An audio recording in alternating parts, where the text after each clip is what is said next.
Look, do you realize this obsession with self being evil is completely screwed up by religion? God has allowed selfishness for a very good reason, that in a world of uncertainty, you will give priority to what you have most experience of, which is you, your living, and to some extent the living of those near you, like mum, dad, the kids, and the friends, and so on. Do you see? You are given this primacy of self because in your experience of a universe of no God, it will mean your survival. You will give priority to your own survival. Supposing we all give priority to the survival of the king, such that the whole nation dies, that the king lives, but he's got nothing to live with, so he dies.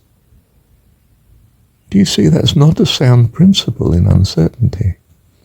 But if each individual is striving to at least survive themselves as a priority, because of what you call the sin of self, the race is more likely to go on and continue. This does not downplay the value of cooperative care and love. It simply says that it radiates out from a localized self-interest. You love and care for and try to protect those you value.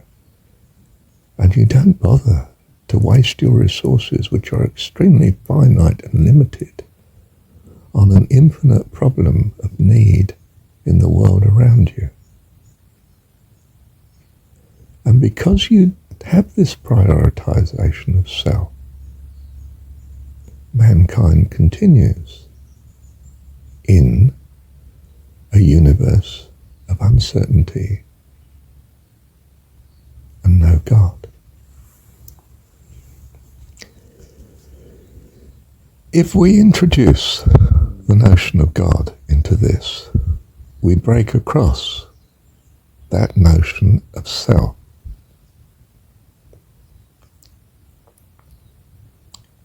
Is this statement true?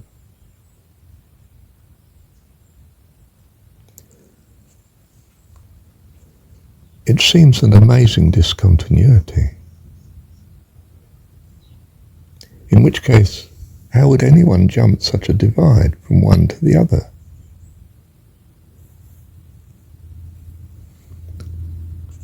It's not. And it's not because, I mean by not, it's not this problem because there isn't a discontinuity.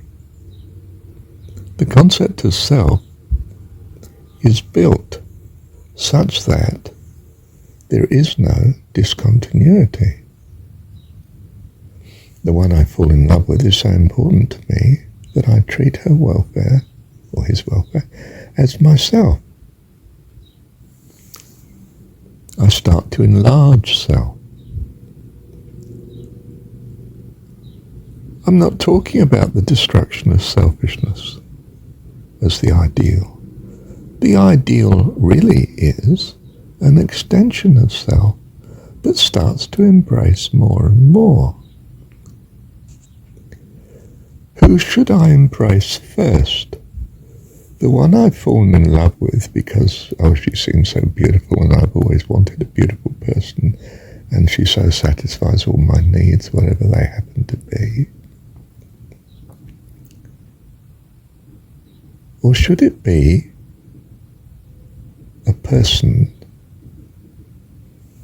who will truly meet all my needs in eternity? And that I should be valuing here and now. What would such a person be like? Oh, they'd have the following qualities. They would, first of all, love me. That's a primacy on my list because I'm selfish, you see, right? And they would love those I love. Oh, yes, equally. Well, depends how powerful they are. Oh, they're infinitely powerful. Oh, well, yes, ideally, if they were infinitely powerful, then loving everyone like I love myself, I would go along with that then. Do you see, you start to get a view of this ideal person that you could truly be devoted to, and everything's hunky-dory, wonderful, a paradise. Right. So what's your problem? How do you mean? Well, why aren't you making that your primacy, loving that your God, with all your heart, soul, mind and strength, the one that personifies what you value? Well, he might not exist. Are you sure? And if he doesn't exist, will you have lost anything? Oh, I don't know about that. Okay, taste and see. For instance, living as though he exists, does that stop you loving and caring for your beloved, your wife and your children and your parents and your friends? No. No, not at all. It's just that I've extended it to other people. Oh, good. Do you see, there's nothing wrong with the concept of self. What's wrong is your reasoning. You're not rational.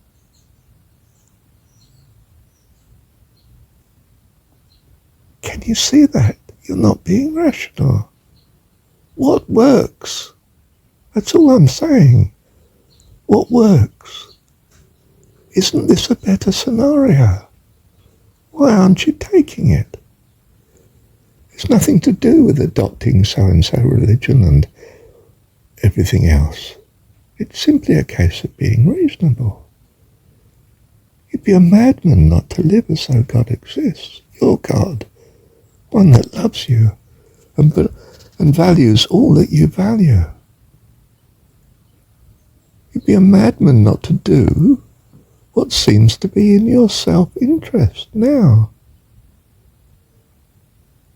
It's only delusion, ignorance, lack of rational ability, understanding, logic that makes you an atheist. You've got it wrong, for goodness sake. Can't you see that?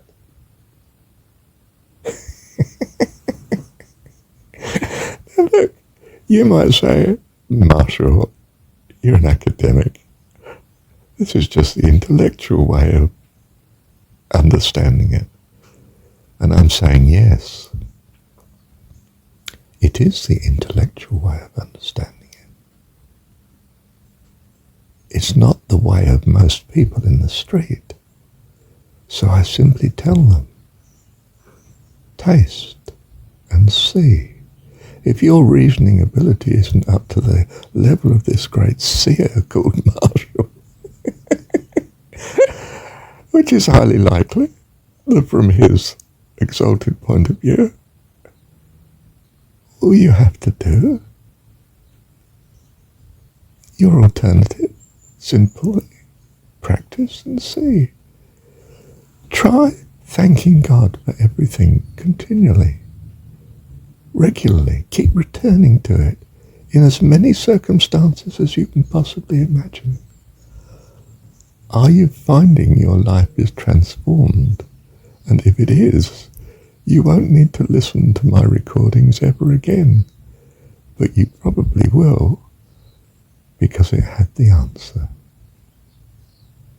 And it's the answer, not the explanation, that you value. Bless you. Thank you, Dad. I'm just so thrilled with this exposition. Oh, he's an impossible bloke, but he has got a point.